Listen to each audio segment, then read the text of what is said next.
편안히 쉬셨습니까? 네. 어떻게 상식적으로 알고 있는 6.25하고 새로 이렇게 연구된 6.25하고 비교해 보시니까 어때요? 좀 정신이 번쩍 드셔요? 예, 정말 기가 막힙니다. 스탈린이 얼마나 이게 흉악한 악당인지. 결국 6.25가 나중에 끝날 때 어떻게 끝나느냐? 스탈린이 죽어서 끝나요. 스탈린은 끝까지 아마 스탈린이 그때 뇌졸중으로 죽었는데 1953년 3월에 안 죽었으면 전쟁은 계속됐을 겁니다. 두 번째 강의를 제가 제목을 얻을 것이 많았던 6.25 전쟁이다 이렇게 달았습니다. 우리는 6.25 전쟁 그러면 맨날 뭐 피난 다니고 뭐하고 죽고 납치당하고 뭐 이런 것만 생각을 하는데 전쟁이라는 것은 그렇지 않습니다. 우리가 전쟁을 한번 치름으로 인해서 일단 애국심이 생깁니다. 국가가 뭔지, 이념이 뭔지. 두 번째, 군대라는 것이 만들어져요. 우리가 이 6.25 전쟁을 통해서 70만 대군이라는 것을 우리가 건설하게 됐습니다. 한반도에 명멸했던 그 모든 나라 중에서 70만 대군을 보유하고 있었던 시절이 언제 있었나요? 고구려? 고구려 시절에 뭐 수나라 100만 대군하고 고구려 군대가 싸웠다 그래 그 뻥이 좀 심합니다. 그 당시 고구려 인구가 몇 명인데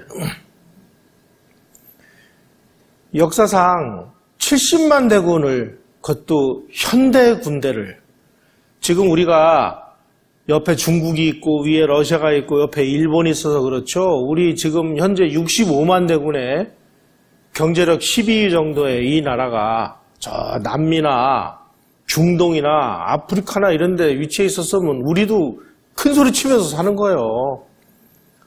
우리가 이렇게 좀 재수없는 동네에서 이렇게 좀 찌그러져서 살아서 그렇지. 예? 자신감을 가져야 됩니다.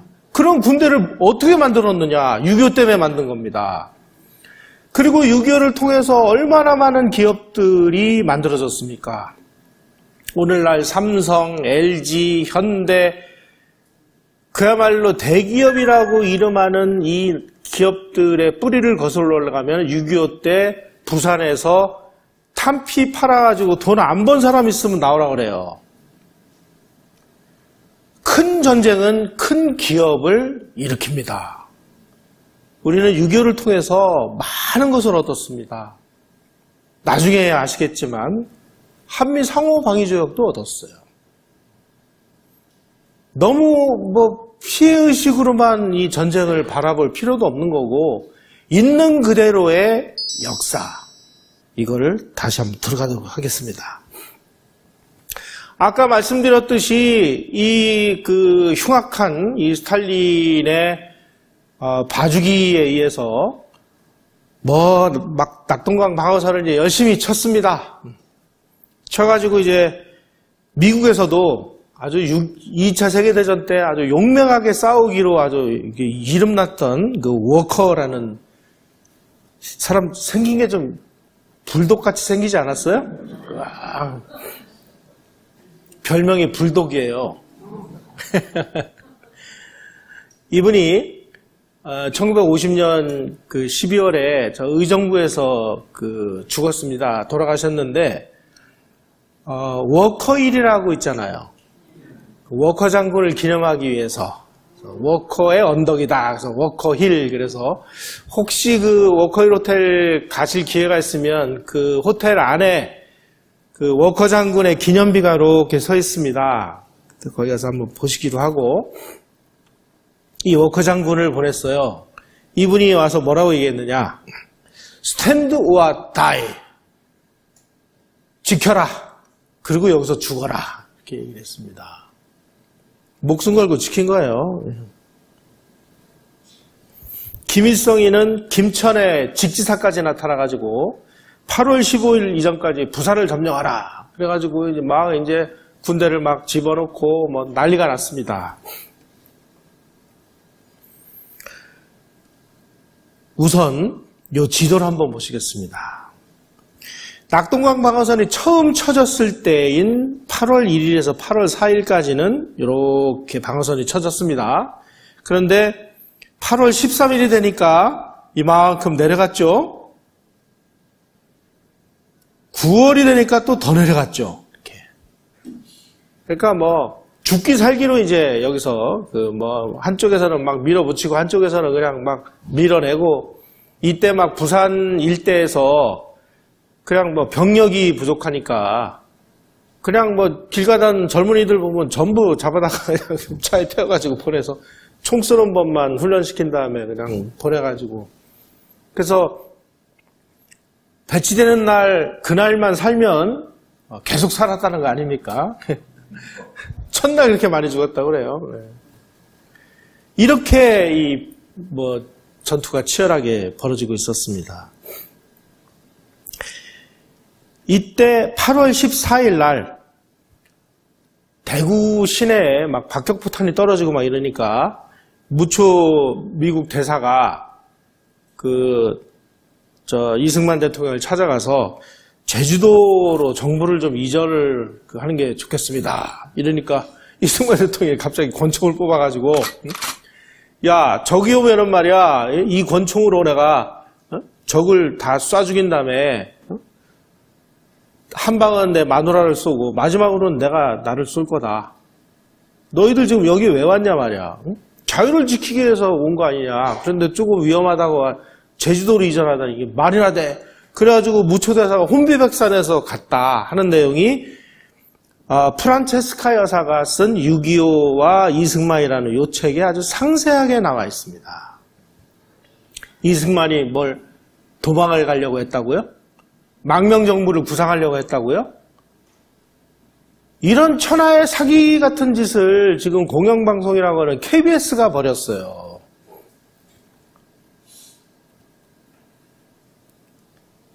지금 전선에서는 뭐 이런 식으로 지금 막 밀고 내려오고 막 난리가 나고 있는 상황이었습니다. 여러분, 낙동강 방어선은 많이 들어보셨는데 이 데이비드슨 라인이라는 거는 아마 들어보신 분이 별로 없을 것 같아요. 데이비드슨 라인이라는 거 들어보셨습니까? 요게 낙동강 방어선이 이제 이렇게 쳐져 있고요.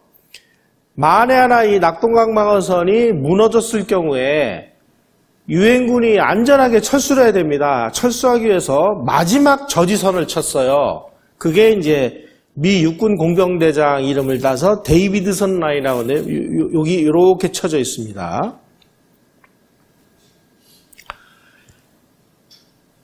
우리가 최악의 상황이었던 것은 언제였냐면은 1950년 9월 4일이었습니다. 영천이라는 곳이, 여기가 영천입니다. 영천. 영천에서 방어선이 무너졌어요. 방어선이 무너지니까 야, 이제 끝장났다. 그러니 이제 데이비드슨 라인으로 철수를 하고, 그때 이제 한국에서 가장 용감하게 싸우는 이계 사단하고, 그리고 한국을 끝까지 유지할 10만 명을 뽑아가지고 철수를 해서 저 어디 뭐 하와이로 가든지 아니면 저 태평양에 있는 섬으로 가든지 이제 가자, 이렇게 결정을 했습니다.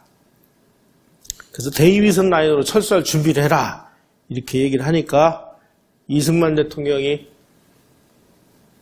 그 보고를 듣고 나서 정일권 참모총장에게 막 화를 벌컥 내면서 미군은 가고 싶으면 가라. 미군들은 왜 여기에 왔는가? 공산 침략군을 물리치고 정의와 자유를 지키자고 온 것 아니냐. 그런데 좀 위태롭다 해서 가고 싶다면은 니네나 가라. 우리는 끝까지 싸우자. 이랬는데 KBS에서 이승만이 이 무렵에 망명정부를 일본에다 세우겠다고 요청했다, 이런 식으로 거짓말해서 나중에 알고 보니까요, 이거는 조총련계의 이 학자가 사기를 친 거를 확인도 안 하고 보도를 한 겁니다.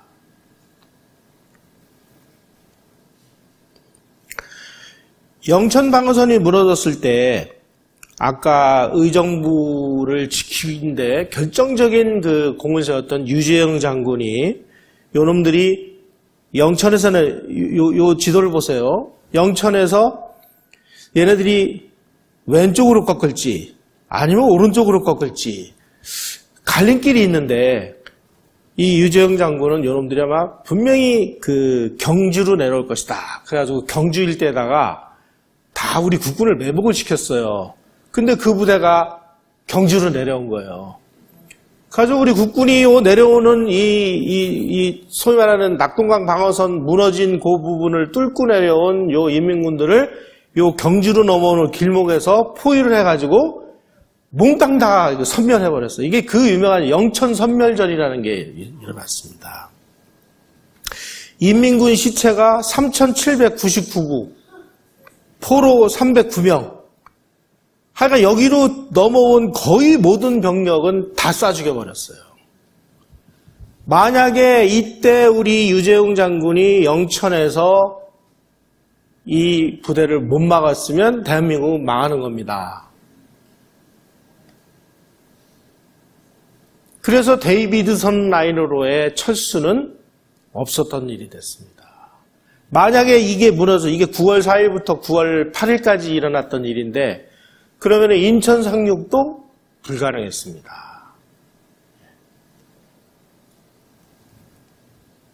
어떻게 보면 천우신조죠.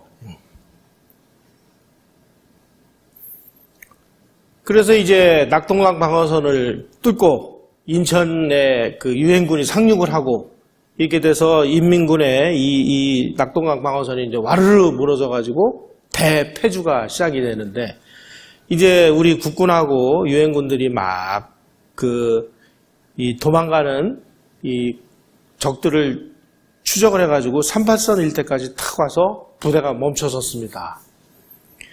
알고 보니까 이 유엔군은 38선까지 적을 격퇴시키는 임무만을 부여받고 온 거예요.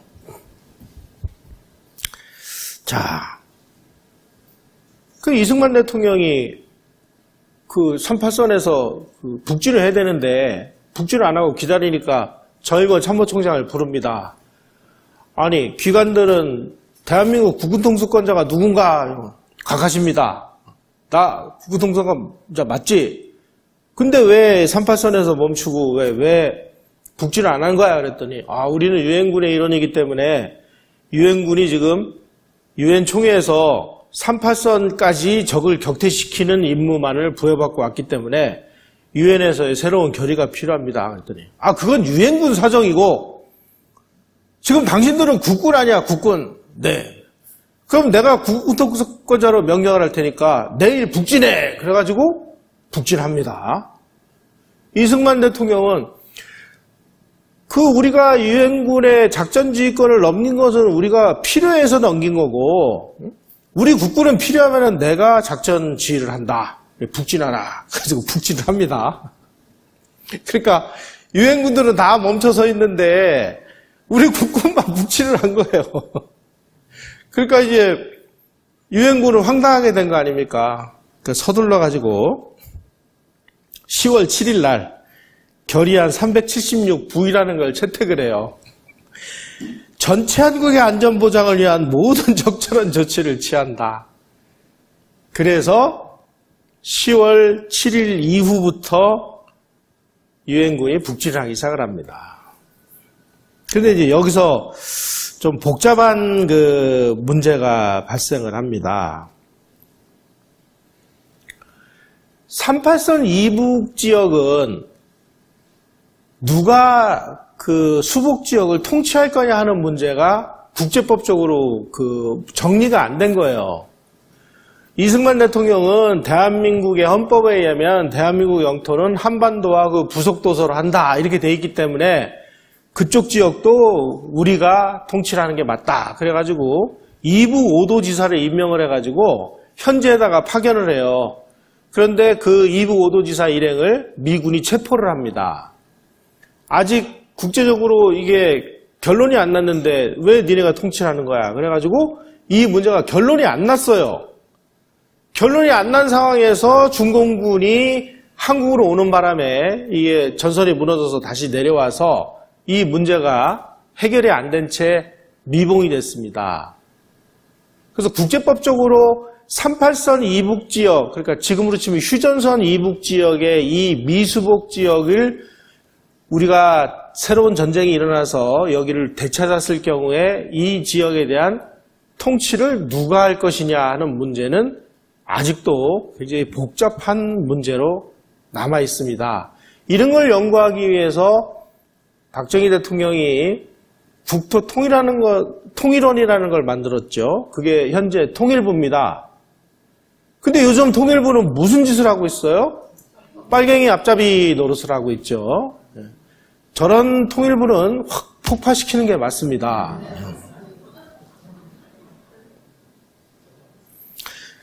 자, 우리 국군하고 유엔군이 막 북지를 하니까 김일성은 이 도주의 달인이에요. 10월 12일 날 녹음연설을 틀어놓고 야음을 틈타가지고 만포 쪽으로 도망을 갔습니다. 그런데 실제로 우리 국군하고 미군의 선두부대가 평양에 들어간 건 언제냐? 10월 19일이었습니다. 일주일 전에 도망간 거예요, 이 김일성은. 그러면 이놈은 런일성 아니에요? 어? 근데 왜 김일성이가 이렇게 일찍 도망간 거에 대해서는 아무 얘기도 안 하죠? 이건 무슨 얘기냐? 김일성이가 꽁지 빠지게 도망간 것을 뒤집어 씌워서 면탈하기 위해서 이승만을 공격을 하는 거예요. 이제 좀 이해가 가세요? 요때 이승만이가 타고 가다가 얼마나 급했는지 이놈이 차를 버리고 산속으로 도주를 합니다. 그때 우리 국군이 김일성 체포조를 운영했었거든요. 체포조가 쫓아가니까 그 차를 버리고 산속으로 도주를 해가지고 그때 우리 그 김일성 체포조들이 김일성이가 탔던 차를 노획해가지고 가지고 와서 지금 어디에다 전시를 해놨느냐. 용산에 있는 전쟁기념관에 가시면 그 들어가는 그 건물이 있어요. 건물 입구가 약간 이렇게 경사가 졌습니다. 경사에서 올라가서 오른쪽에 보면은 거기 비행기, 전차 이런 것들이 실내에 이렇게 전시되어 있는데 그 옆에 김일성 차가 있습니다. 관심 있는 분들 가서 한번 보십시오.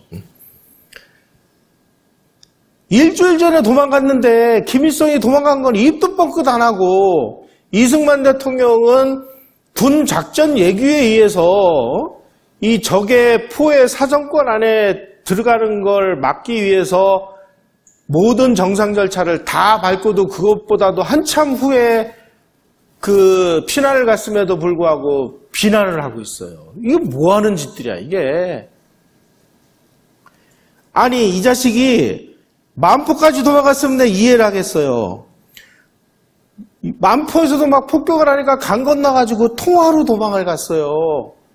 임진왜란 때 선조도 만주로 도망가려고 하는 걸 막 아니되옵니다 해가지고 신하들이 말려가지고 결국 압록강을 안 건넜거든요. 이 선조보다 나쁜 놈 아니에요, 이거. 통화까지 도망갔어요, 통화까지. 아니, 이런 걸 가지고 뭘 이승만을 욕을 해요. 니네 그 이승만 대통령에 대해서 또 이상한 얘기하면 니네 런일성이라고 알아? 하면서 이 얘기를 해주셔야 되는 거야, 이제.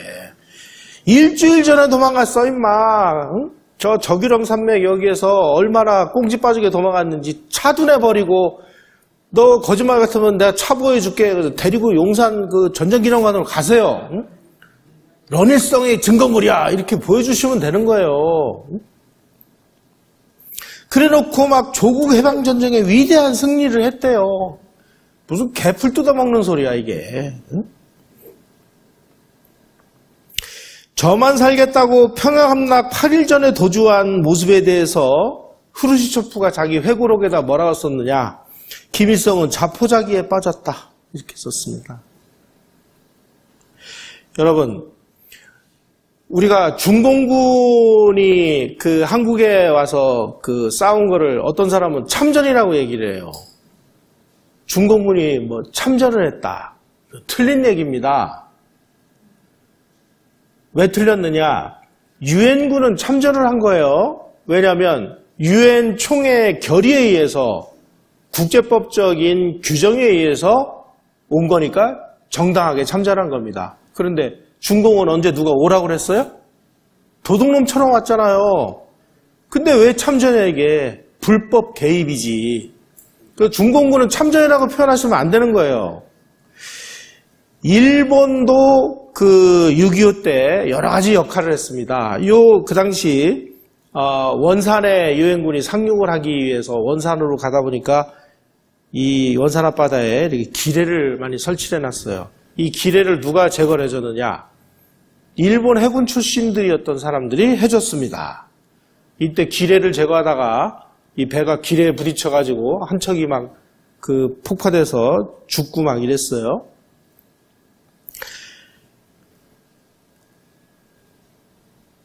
인천 상륙 때 인천 상륙을 하기 위한 배가 어디서 출발했느냐? 요코하마에서 출발했고요. 고베에서 출발했고 사세보에서 출발했고 여기에서 군인들 먹이고 재우고 입히고 군수물자 다 싣고 완전무장해가지고 출발했습니다. 이 많은 이 군인들이 타고 온 이 배는 누가 오라 그랬느냐? 일본 해군 출신들이 했습니다. 여러분, 문재인 정부가 지소미아라고 그래가지고 뭐 이름도 이상한 걸 파기를 하느니 마느니 그래가지고 한방 난리가 난 적 있었죠. 이거 왜 그러는지 한번 보세요. 전쟁이 한반도에서 일어나면 양쪽 모두 뭐 폭격이니 뭐 비행기니 뭐 해가지고 공업시설들을 다 부십니다. 그러면 한반도에서 전쟁을 하는데 필요한 모든 전쟁 수행 물자를 어디서 공급을 하느냐? 일본에서 하게 돼 있습니다. 6.25 때도 마찬가지였어요. 6.25 때 이 미국 항공모함들이 여기 떠 있어가지고 여기서 함재기를 발진시키기도 했고 일본에 있는 이 기지에서 날아가가지고 폭격을 하고 돌아가기도 했습니다. 전쟁 수행 과정에서 일본의 역할은 대단히 중요합니다. 그래서 북한과 관련된 정보를 서로 한국과 일본이 서로 합의해서 교환하도록 다시 말씀드리면 유사시에 대비해서 이런 일종의 연합을 할 수 있도록 법적으로 국제법적으로 책임져 주는 게 지소미아인데 이거를 파기하겠다고 이 난리를 친 거예요. 그러면 누가 손해입니까? 우리가 손해죠. 우리가 손해인 것을 저렇게 하겠다고 길길이 날뛰는 저 사람은 뭐예요? 제가 정말 입이 더러워져서 더 이상 얘기를 못하겠습니다만은 정말 이 사람들 정신감정을 좀 해봐야 될 것 같아요.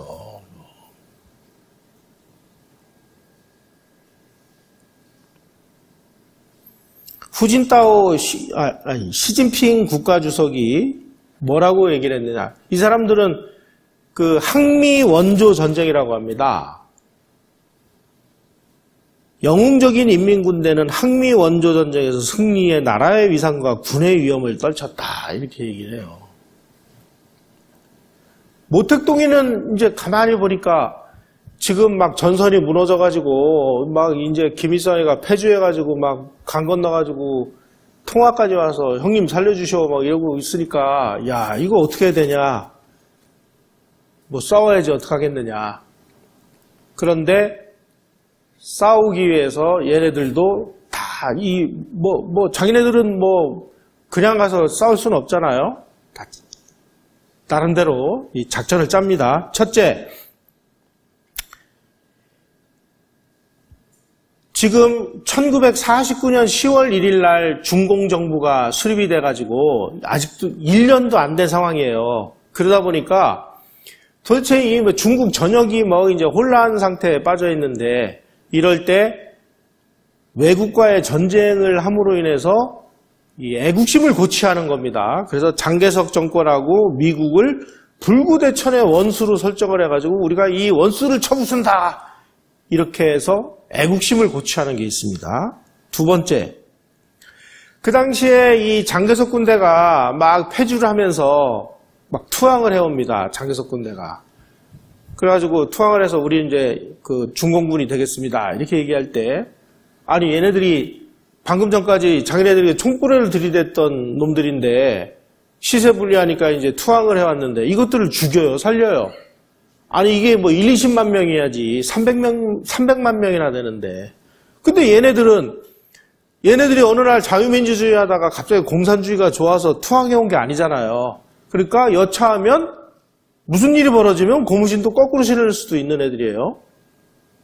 이것들 처리를 해야 됩니다. 그래서 처리하기 위해서 한국에 보냈다. 세 번째는 세계 제1의 미국과 싸우는 모습을 보여줌으로 인해서 단결을 이끌어내겠다. 이런 목적으로 해서 일진을 몇만 명을 보냈느냐? 65만 명을 보냈습니다. 그 당시에 우리 그 유엔군이 북진하는 과정에서 약간 좀 문제가 발생을 했습니다. 북한으로 쭉 올라가면 평양 원산선을 지나면 지형적으로 이렇게 굉장히 넓어집니다. 그리고 요 지도에서 보시듯이 요 검은 선이 요게 그 낭림산맥을 그 계기로 해서 지형이 아주 험해요. 요게 남북으로 뻗어 있어요. 그러다 보니까 서쪽으로 진군한 미 8군단하고 원산으로 상륙을 해가지고 동쪽으로 진군을 한 이 미 10군단하고 요 낭림산맥을 기준으로 해서 간격이 벌어졌어요. 약 80km 정도. 요 간극을 타고 중공군이 다 내려와가지고 포위망을 구축을 했던 겁니다. 그래가지고 이 포위망에 이 유엔군이 갇혀버렸어요. 그래서 와르르 해가지고 전선이 이제 다시 무너지죠. 그러니까 6.25 전쟁은 참 전쟁 역사상 특이하게 막 마치 롤러로 밀듯이 3파선에서부터 낙동강 전선까지 쫙 밀고 내려왔다가 또 인천 상륙을 해가지고 유엔군이 또 북쪽으로 또 쫙 밀고 올라갔다가 또 중공군이 개입을 하는 바람에 전선이 무너져 37도선까지 또 와르르 밀고 내려왔다. 이러다 보니까 전국토가 그냥 전쟁터가 돼가지고 다 부서져 버린 거예요.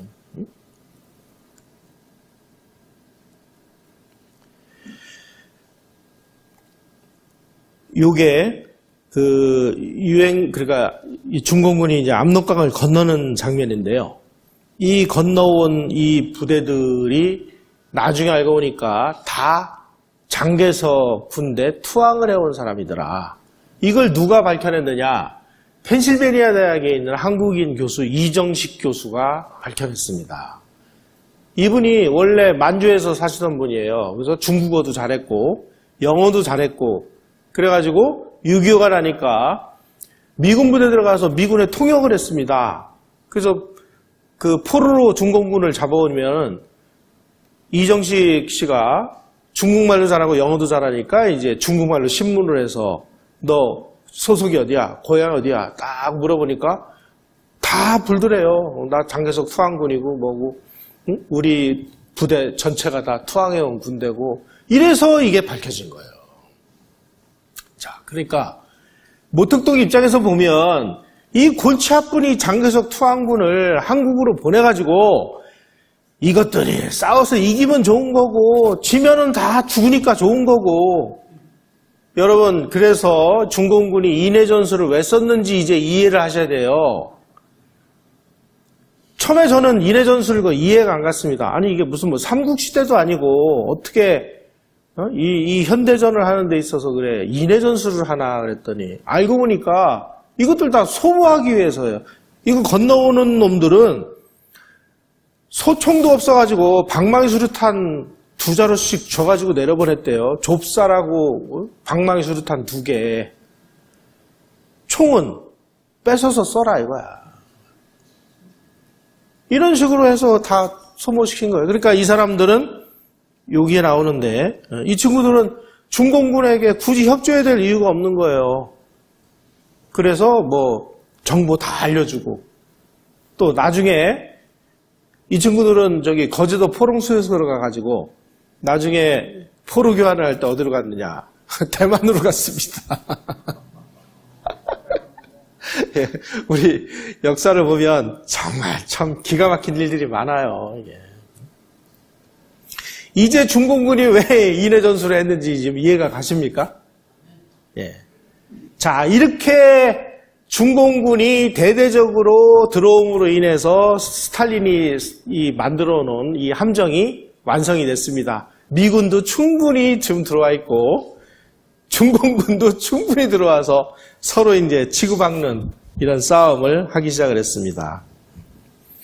전선이 무너져 가지고 쭉 밀려내려서 37도선이 어디냐면은 평택과 삼척을 잇는 선이 37도선인데 여러분 여기서 요 빨갛게 되어 있는 요 부분을 한번 보세요. 여기. 그때 중공군이 내려올 때 어디까지 내려왔느냐? 안동도 넘어가지고 낙동강 방어선을 친 바로 그 위까지 진출했습니다. 한 부대가. 그래서 지금도 이 전사 연구를 하는 사람들은 한국이 이 방어를 하는 과정에서 가장 어려운 지역을 어디로 보냐면은 저 포천의 광덕산 있죠. 광덕산에서부터 경기도 양평에 있는 용문산, 그리고 제천으로 해서 영주로 해서 안동으로 있는 요 라인이 가장 위험하다. 그래서 여기를 한번 뚫려버리면 정신없이 여기까지 밀린다. 그런데 지금 여기에 우리가 고속도로를 놨죠. 중앙고속도로. 중앙고속도로가 지금 나 있는 그 라인이 우리 또다시 전쟁이 나면 가장 취약한 부분이 될 걸로 그렇게들 예상들을 하고 있습니다. 중공군들의 그 공세를 보면은요, 이 친구들은 이제 보급에 문제가 있어서 한 일주일 정도 막 싸우다가 싹 없어져 버립니다. 그동안에 이제 막 보급을 해요. 그리고 또 어디서 불쑥 나타나가지고 또 일주일간 막 싸우다가 또 사라지고. 나중에 유엔군이 요 수법을 알아가지고 6일 동안은 계속 이제 피하기만 하다가 6일째 되는 날 대대적인 반격을 가해가지고 중공군이 이제 완전히 이제 초토화가 되는 이런 전술을 만들어냈습니다. 그런데 가만히 보니까 지금 미국 입장에서 보면 중공군이 와가지고 지금 막 뭐 전선이 무너져가지고 지금 막 저쪽으로 밀려나고 다시 간신히 해가지고 막 한강 뭐 일대까지 막 다시 밀려 올리고 막 하는 과정에서 보니까 미국이 그때서야 속은 걸 알게 된 겁니다. 야, 지금 우리의 적은 소련인데 우리가 지금 왜 중공하고 싸우고 있냐 이거? 어? 이게 뭐야 이게?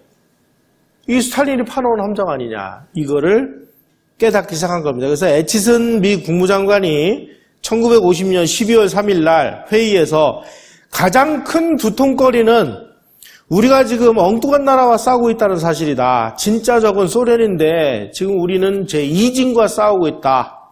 우리가 중공과 계속 싸운다면 어부지리를 얻는 소련에게 우리는 어떻게 대응할 거냐. 우리의 힘과 물자를 중공에 소비함으로써 유럽에 대한 방위력이 위험해질 것이다. 그러니 어떻게 하면 좋으냐. 그제서야 이제 이 스탈린의 함정에 빠진 것을 알게 된 겁니다. 그래서 1951년 2월 6일 날 미국이 한반도에 관한 5가지 정책의 선택지에 관한 문서라는 걸 만듭니다. 자, 이제 한국전이 이렇게 벌어져서 우리가 스탈린의 이 음모에 속아가지고 지금 이렇게 됐는데 우리가 지금 여기서 끝까지 싸워서 무력에 의해서 통일을 시켜줄 거냐, 아니면 완전히 철수할 거냐, 아니면 중국으로 확전할 거냐, 아니면 현재의 전선에서 장기 교착 상태에 빠질 거냐, 아니면 5번째로 협상을 통해서 해결할 거냐. 다시 얘기하면 그냥 이 선에서 휴전해버리자 이거죠. 불행하게도 마지막 5번째로 결론이 났습니다. 그래서 휴전을 하기로. 휴전한다는 건 뭐예요? 한반도를 영구 분단시키겠다는 거 아니에요. 그러니까 이거는 이승만이 그 1950년 6월 26일 날 이 전쟁을 이용해서 미수복 지역을 수복해서 통일 정부를 세운다라고 하는 그것과는 배치되는 결정이 나온 겁니다. 그러니까 그 당시에 이 메가더하고 이승만은 완전히 생각이 일치하고 있었습니다. 이승만과 메가더는 뭐라고 생각했느냐?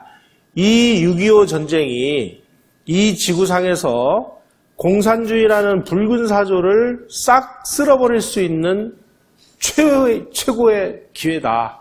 소련은 지금 2차 세계대전의 후유증을 아직까지 극복하지 못했고 준공을 해봐야 이거 1년밖에 안 된 거기 때문에 한 방만 치면은 끝장난다. 그러니 이번 기회에 준공으로 확전을 시키더라도 원자폭탄을 쏘서라도 공산주의를 쓸어버리자라고 이승만하고 메가더가 의기투합을 했는데 트루먼 대통령이 휴전을 하고 이제 전쟁 끝내겠다라고 얘기하니까 이거 무슨 소리야 하고 항명을 했다가 메가더를 해임을 시킴으로 인해서 미국은 휴전하는 쪽으로 돌아서 버리고 말았습니다.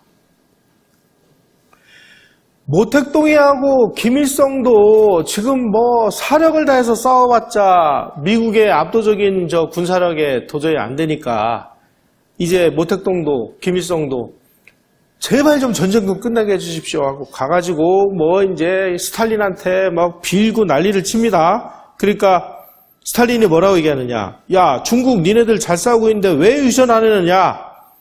계속 싸울 것을 두려워하는 것은 미국이지 우리가 아니다. 한 명의 미군이라도 더 죽여서 그 관을 미국으로 보내면 미국에서 이 전쟁에 반대하는 세력의 압력이 거세져서 미국이 휴전을 제의할 것이다. 그러니 계속 싸워! 이렇게 되는 겁니다.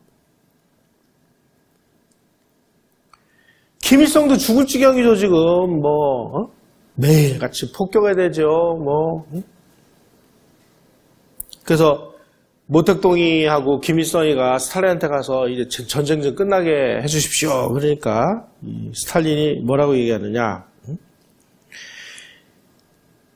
중국이 이 전쟁에서 전위 역할을 수행하고 있으며 한반도에서 미국을 15년 내지 20년 붙잡아 두어서 미국이 3차 세계대전을 일으키지 못하도록 해라. 스탈린이 계속 살아있었으면 전쟁은 한 15년, 20년 더 계속됐을 가능성이 높습니다. 그래서 전쟁이 언제 끝났어요? 1953년 3월 5일 날 스탈린이 갑자기 뇌졸중으로 죽었어요. 그 죽었다는 소식을 듣고 모택동하고 김일성이가 만세를 불렀다는 거 아닙니까?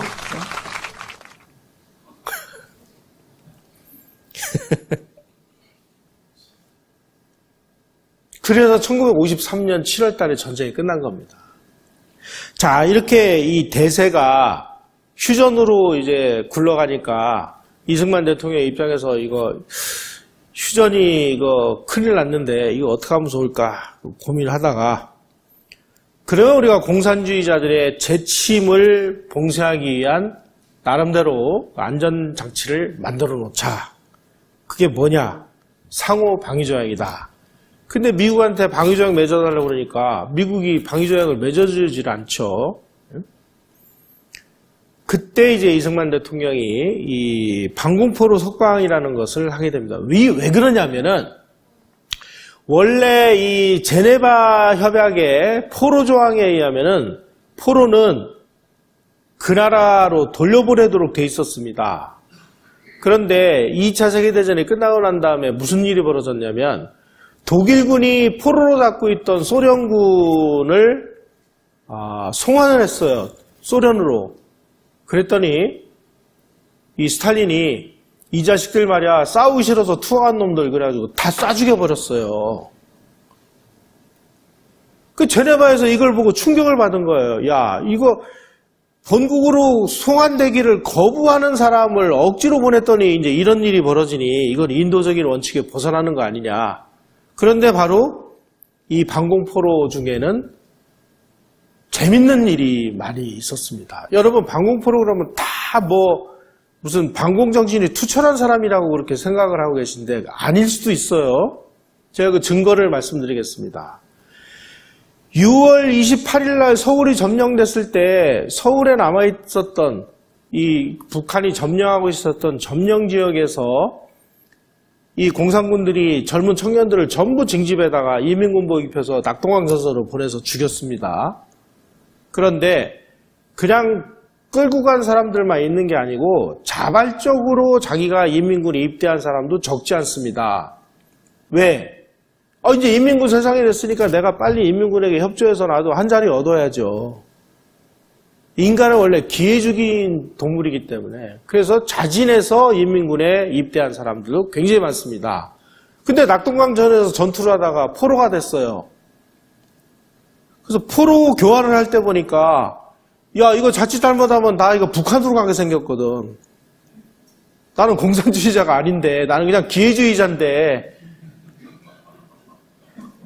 그래서 반공포로를 만든 거예요. 물론 반공정신에 투철한 사람도 많습니다. 하지만 그렇지 않은 기회주의자들도 많았어요.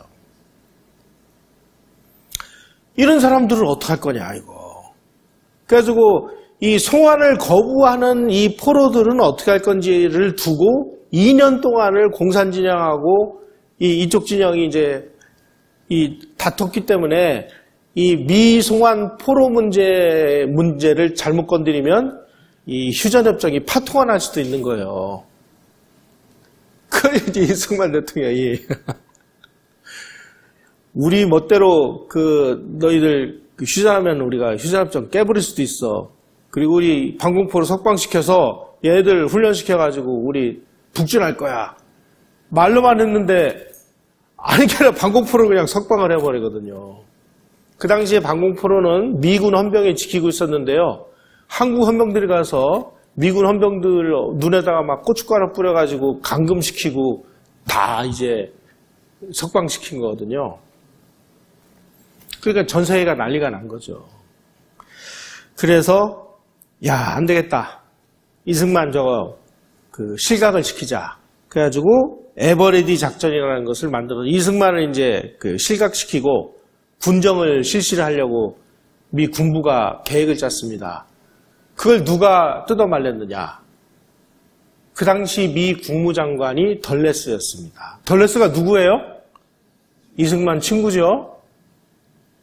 야, 이거 말이 되느냐, 이거. 그럼 우리가 한국에 가서 그 전쟁을 하는 명분이 없는 거 아니냐. 그래서 덜레스가 강력하게 반대를 해가지고 에버리디 작전은 없었던 일로 하고 그런 방법이 없지 않느냐.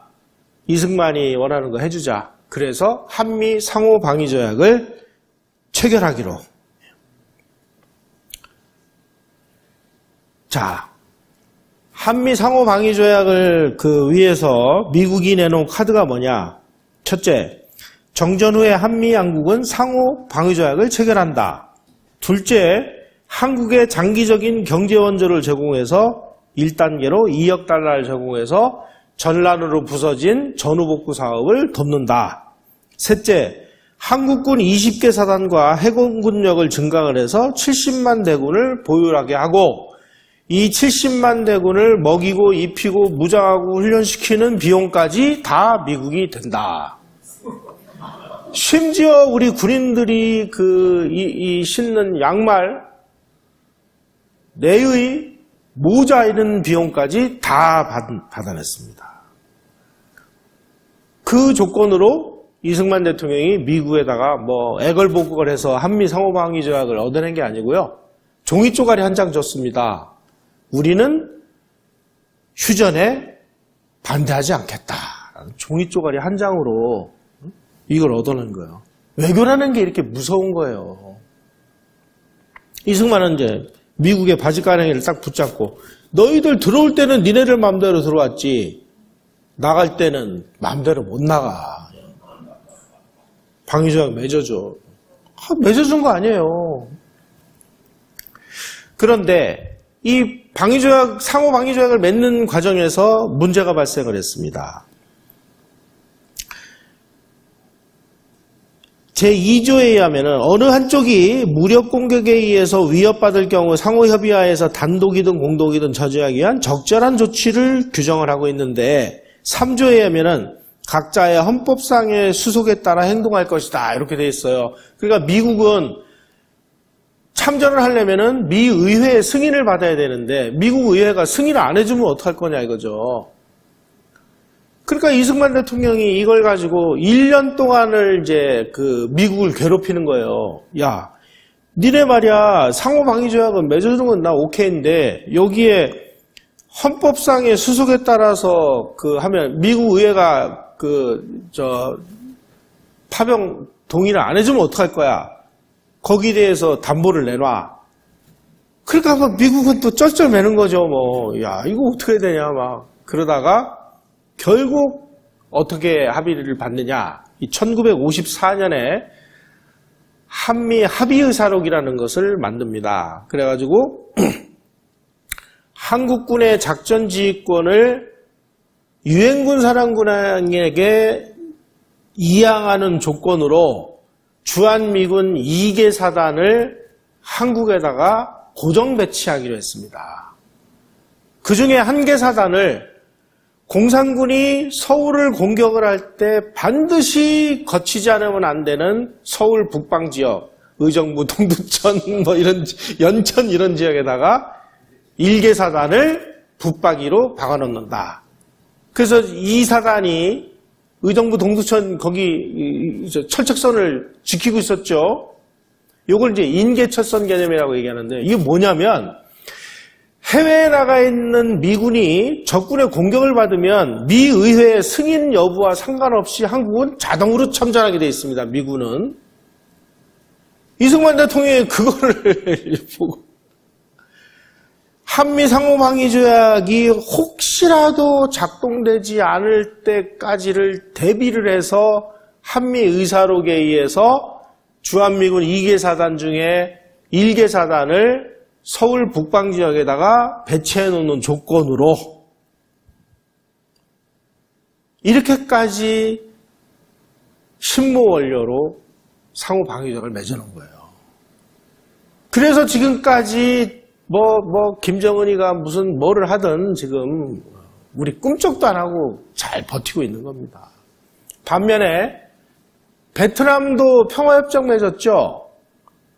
평화협정 맺은 다음에 어떻게 됐습니까? 미군이 참전 안 했잖아요. 평화협정, 그러니까 베트남하고 미국이 맺은 평화협정 안에 이런 조항이 없었던 거죠.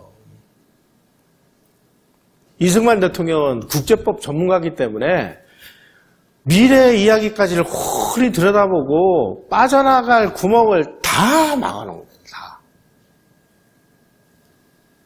이렇게 해서 만들어진 것이 한미 상호 방위조약이에요.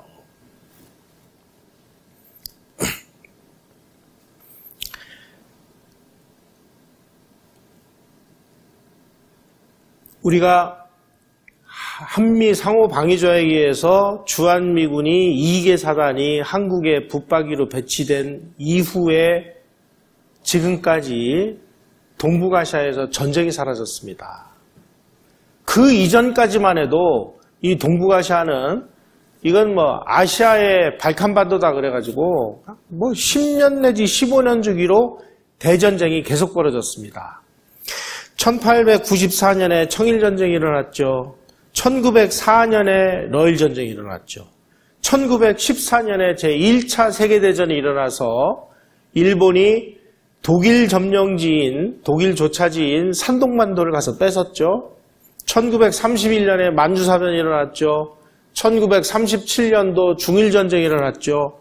1941년에 진주만을 기습공격해서 태평양전쟁이 일어났죠.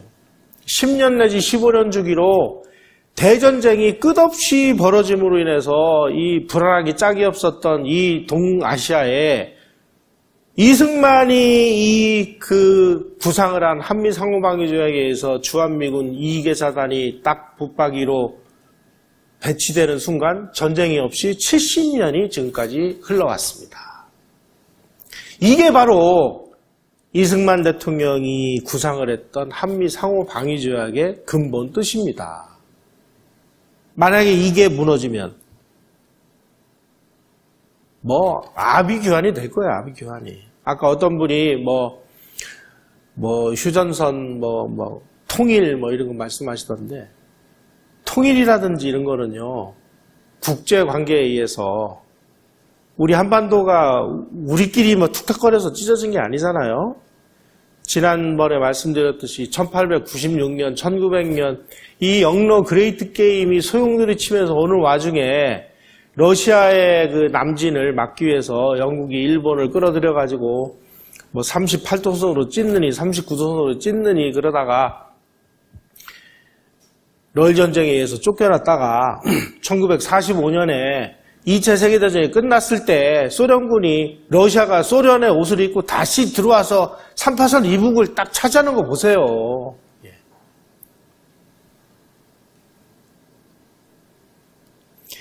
한미 상호의 방위조약은 경제적인 측면에서도 값으로 따지기 어려울 정도로 어마어마한 가치를 가지고 있습니다. 우선 첫째로 한반도와 그 주변의 장기적인 평화를 유지시킴으로 인해서 일본이 제일 먼저 경제 발전을 했죠. 한국이 발전을 했죠. 중국도 발전을 했죠. 이건 다 상호 방위조약의 덕입니다. 둘째, 미국의 아주 확고한 방위조약에 힘입어서 한국은 우리 이 전체 예산 중에서 국방비를 비교적 적게 들이고도 안보를 유지할 수 있었습니다.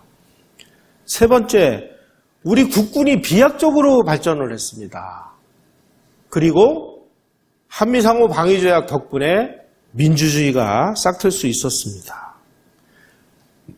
무엇보다 우리가 휴전선으로 인해서 북쪽으로 대륙으로 가는 길이 딱 그 봉쇄가 되면서 한국은 반도 국가임에도 불구하고 섬나라로 이상하게 변해버렸어요. 휴전선 북쪽으로는 우리가 갈 수가 없으니까 우리가 해외로 나가려면 헤엄을 치거나 배를 타거나 비행기를 타고 나가야 되죠. 다른 방법이 뭐가 있어요? 걸어서? 걸어서 가면 지뢰 밟아가지고 죽죠. 그러다 보니까 수천 년 이어왔던 대륙 문명으로부터 자연스럽게 이탈을 해서 미국이 주도하는 이 해양 문명으로 편입이 됐다는 사실입니다. 또 한 가지, 이 김일성이가 남침을 함으로 인해서 무슨 일이 벌어졌느냐? 우리 국군이 70만 대군으로 비약적으로 증강을 하게 됐죠.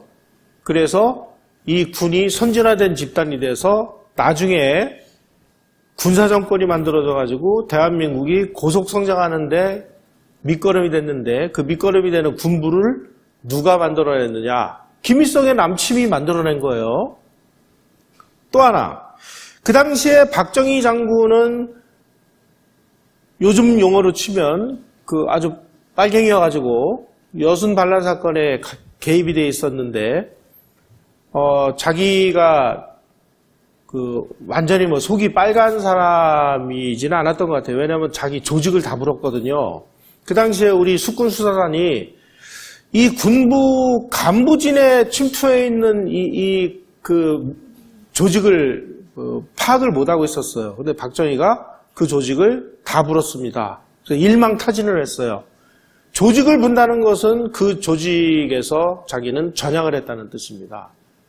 그리고 사면을 받아가지고 군에서 쫓겨나서 그래도 이 친구 제주가 아까우니까 제주는 좀 쓰게 해야 될 거 아니냐. 그래가지고 육군본부 작전국에다가 책상 하나 갖다 놓고 문관, 계급도 없어요. 월급도 없어요. 그래 와서 그냥 일하게. 그래가지고 1950년 7월 달에 대전에 피난 정부가 만들어졌을 때 그 당시 참모총장이 정일권인데 각하 지금 유능한 인재가 좀 많이 필요한데 유능한 인재들을 좀 다시 복귀시켜서 써야 되겠습니다. 하고 들고 간 서류가 누구냐? 박정희 소령 서류입니다. 그래서 대전에서 이승만 대통령이 사인을 해서 현역 소령으로 다시 복귀를 해요. 다 죽어가던 박정희를 살려낸 건 누구예요? 김일성이에요. 그래서 김일성의 뻘짓이 결국은 5.16을 만들어내는 이런 역할을 했다. 그게 이제 김일성의 나비 효과다. 이렇게 우리가 이야기를 할 수 있습니다. 자, 그러면은 우리가 한번 정리를 해보죠. 그러면은 이 김일성은 이게 뭐예요? 자기는 뭐 무슨 통일, 뭐 적화 통일 한번 해보겠다고 뭐 그 길길이 날뛰었는데 그 길길이 날뛴 결과는 뭐냐? 스탈린에게 실컷 이용만 당해가지고 미국 끌어들이고 중공 끌어들여가지고 바로 우리 한반도를 아주 전쟁의 아수라장으로 만들고 또다시 분단을 고착화시키고 많은 사람들 인명피해를 입히고 그러면 뭐예요 이게? 장기판에 졸역할을 한 거죠. 그런데 이 강정구 같은 분은 뭐라고 얘기를 해요? 한국전쟁은 통일 내전이다. 메가더가 원수다. 메가더가 개입하지 않았으면 조국은 한 달 안에 통일되었을 것이다. 이 통일 앞에 적화 통일 이렇게 얘기하고 싶었겠죠. 그런데 그렇게 얘기하면 잡혀가니까 이런 식으로 이 사람은 정신건강을 좀 의심을 해봐야 될 것 같아요. 이런 사람이 한두 명이야 말이죠. 자, 우리가 보면 이렇듯이 6.25 전쟁은 우리에게 뭐 많은 뭐 피해를 준 전쟁입니다만은 정말 얻을 것도 많았던 전쟁입니다. 무엇보다도 대한민국이라는 이 국가, 체제에 대한 굳건한 믿음이 생기게 했습니다. 우리가 언제 자유민주주의가 뭔지, 자유가 뭔지, 개인이 뭔지, 헌법이 뭔지 뭘 알았나요? 1948년에 우리가 선거를 해서 대한민국이라는 국가를 만들긴 만들었는데 국민이 뭔지, 백성이 뭔지 아무것도 모르는 상황에서 전쟁이 터졌는데 보니까 인민군이라고 와가지고 말이야, 뭐 나달 세고, 뭐 숟가락이 몇 개인지 세고, 다 잡아다가 총알바지 만들고, 뭐 인민재판이라고 해서 막 죽창으로 찔러주고 하는 걸 보고, 야, 이거 나라가 망하면은 이게 내가 죽는구나 하는 아주 절실함, 소위 말하는 국가 형성의 계기, 국민 형성의 계기가 됐다는 사실입니다. 두 번째로는 아까도 말씀드렸듯이 휴전선으로 인해서 대륙으로 가는 길이 막히다 보니까 우리가 수천 년 이어왔던 중국의 사대를 하던 이 사대주의, 중화사상 이런 것들이 하루아침에 다 날아가 버리고 자유, 민주, 개방, 통상으로 먹고 사는 해양 문명에 편입이 되기 시작했습니다. 이때부터 우리는 먹고 살기 위해서 배 타고 해외로 나가서 우리 열심히 물건 만들어가지고 해외로 수출해서 먹고 사는 개방과 통상의 나라로 탈바꿈을 했습니다. 반면에 북한은 옛날과 같은 그 대륙 문명에 그냥 찌꺼기로 남아가지고 왕조나 세습하고 지금 김정은이가 다스리고 있는지 김여정이가 다스리는지 최용해가 다스리고 있는지도 모르는 나라 아닙니까 저게. 그런데 북한의 어떤 정통성으로는 김씨 세습왕조해야 되니까 그냥 뭐 김일성, 김정일, 김정은으로 이어지는 이런 정말 정신나간 이런 시스템을 지금도 유지하고 있는 이씨조선에 의한 김씨조선 왕조 그 이상도 이해도 아닌 나라가 지금 만들어졌습니다. 무엇보다도 우리는 6.25를 통해서 이 군이 대규모로 팽창을 하면서 우리 국민 정신이 길러지기 시작했다는 겁니다. 한국의 남성들은 내가 원했든 원하지 않든 뭐 어디가 뭐 부러져가지고 다리가 없어지지 않는 한은 다 군대를 가죠. 군대를 가서 뭘 배웁니까? 우선 첫째, 협동생활하는 걸 배우잖아요. 둘째, 어쨌든지 간에 서로 도와가면서 사는 법을 배우잖아요. 세 번째, 총 쏘는 법을 배우잖아요. 또 더러는 운전하는 법, 뭐 비행기 조종하는 법, 중장비 운전하는 법, 행정하는 법. 이게 다 우리의 산업화 과정에서 우리를 훈련시킨 국민교육의 장이었었다, 이게. 그래서 싱가포르의 이광효 수상이 한국에 와가지고 한국 일주일간 다 들어본 다음에 한국에서 제일 부러운 게 한국의 남성들이 다 군대 가는 거다. 군대 가가지고 이런 걸 배워가지고 오는 거 아니냐. 이렇게 우리가 분의 그 의식을 통해서 우리가 근대화가 됐다는 사실입니다. 그래서 그것이 뭉쳐서 우리가 산업화 근대화하는 데 있어서 군대 역할이 대단히 중요했다. 따라서 6.25는 우리가 뭐 많은 인명피해도 당했고 재산상의 피해도 입었습니다마는 한미 상호방위조약이라는 그야말로 튼튼한 안보의 울타리를 얻었고, 그것을 인해서 우리가 적은 안보 비용을 투자해가면서도 얼마든지 경제 성장을 이뤄낼 수 있었고, 그리고 군의 대규모 팽창으로 인해서 우리가 근대화된 나라를 건설하는 데 있어서 결정적인 역할을 할 수 있는 그런 전쟁이었다라는 사실을 이걸 통해서 우리가 이해할 수 있겠습니다. 한마디로 해서 6.25는 김일성이가 일으키겠다고 그렇게 설레발을 친 전쟁을 이용해서 스탈린이 파놓은 함정에 미국과 중공을 끌어들여가지고 아주 아수라장을 만드는, 결국 그래가지고 우리가 통일의 기회를 놓치고 아직까지도 분단된 상태로 살아가는, 역사란 가정이 없습니다마는 그 당시 이승만 대통령과 맥아더가 그렇게 원했던 이 전쟁을 이용해서 공산주의의 붉은 사조를 싹 쓸어버리자 하는 그 열망이 받아들여졌다면 지금쯤 이 세계가 어떻게 변해 있었을까요?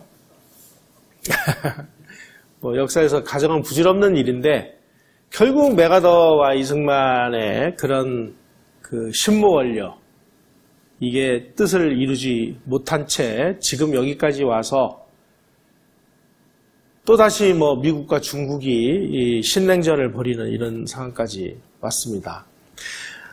맥아더 장군이 트루먼 대통령에 의해서 유엔군 사령관직에서 해임된 다음에 그때 미국으로 귀국을 했을 때 짐 루카스 기자라는 사람하고 그 인터뷰를 했습니다. 근데 그 인터뷰의 조건이 뭐였느냐? 내가 죽은 다음에 공개를 해라, 이 인터뷰를. 왜냐하면 지금 공개하면 내가 마치 변명하는 것처럼 들리기 때문에 나중에 공개를 해라. 그래서 짐 루카스 기자하고 비밀 인터뷰를 해요. 그 비밀 인터뷰 내용이 맥아더가 죽은 다음에 공개가 됐는데 우리나라에는 그게 별로 알려지질 않았더라고요. 제가 그래서 그 자료를 찾아서 공개를 했는데 그 내용에 뭐라고 되어 있느냐. 그 당시에 미국 행정부 내에 수많은 그 소련 간첩들이 침투해 있었습니다. 예를 들면 킴 필비라든지 이런 영국 정보기관의 간첩들, 그리고 엄청난 이 자생적인 간첩들, 이런 간첩들이 우글우글해서 유엔군 사령관이 북진하는 과정에서 우리가 내일 어느 지역에다가 낙하산 부대를 어떻게 떨어뜨려서 어디까지 전진하고 다 보고를 한답니다. 그 보고를 하면 그 보고 내용이 CIA에 의해서 영국도 그 당시에 이제 참전국이었기 때문에 정보 교환을 하는데 그 영국의 정보 책임자리에 와 있었던 킴 필비가 소련 간첩이었어요. 이 내용이 통째로 소련으로 넘어갔습니다. 그래가지고 작전하다 보면은 계속 함정에 빠지는 거예요, 맥아더가. 알고 보니까 그런 관련된 정보가 통째로 다 넘어갔다라는 사실. 그래서 내가 그 북진하는 과정에서 말도 못할 어려움을 겪었다. 이런 내용들이 거기 다 들어있었습니다. 우리가 앞으로 여기에 젊은 분들도 많이 계신데 6.25 전쟁 과정에서 우리가 밝혀내야 될 것들이 많습니다. 중공의 그 공산당 비밀 문서가 열리면 아직까지도 지금 그 중공이 참전할 때 아까 제가 잠깐 말씀드리다 말았는데 모택동이가 8월 달에 중공군을 보내려고 했거든요. 근데 스탈린이 못 가게 막아요. 왜 막느냐? 지금 가가지고 빨리 해방시켜버리면 중공하고 미국하고 싸우는 자기 전략에 해가 되거든요. 이런 증거물들, 이런 것들을 이제 다 우리가 끄잡아내서 아직까지 그 명확하지 않은 부분들을 여러분들이 좀 연구해서 더 아주 확실한, 더 진짜 이것이 6.25 전쟁이다라는 것을 밝혀내 주시기를 기대하겠습니다. 오늘 강의 여기서 마치겠습니다. 고맙습니다.